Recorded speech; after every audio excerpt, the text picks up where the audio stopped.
এখানে যখন খোঁজ পেলাম যে আজকে শুরু করেছে বিক্রি, এখানকার ওসি মহোদয়কে জানানোর পর ওসি মহোদয় এখানে আসার পর হাতে নাতে ধরছে যেরকম তেল যেটা বাজারে 120 টাকা লিটার যেটা বিক্রি হওয়ার কথা পেট্রোল, বা 116 টাকা লিটার, সেটা এখানে বিক্রি হচ্ছে আপনার 250 টাকা লিটার বা 220 টাকা লিটার মানুষের কাছে বিক্রি করছে।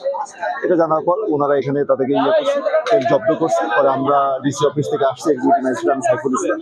আসার পর আর কি যে তেলটা ওনাকে পেট্রোলিয়াম আইন 2016 অনুযায়ী সর্বোচ্চ শাস্তি যেটা, যে 10,000 টাকা জরিমানা করা যায় সেটা করেছি। এর বেশি জরিমানা করা সম্ভব ছিল না আর কি, আইনেই ওইটা আছে। আর এখানে যে 4টা ব্যারেল আমরা তেল জব্দ করছি, সেই তেলটা আমরা আর কি এখন ন্যায্য মূল্যে জনগণের মাঝে বিক্রি করছি। বিক্রি করে যে টাকাটা হবে সেই টাকাটা সরকারি চালানে আমরা জমা দেবো সরকারি।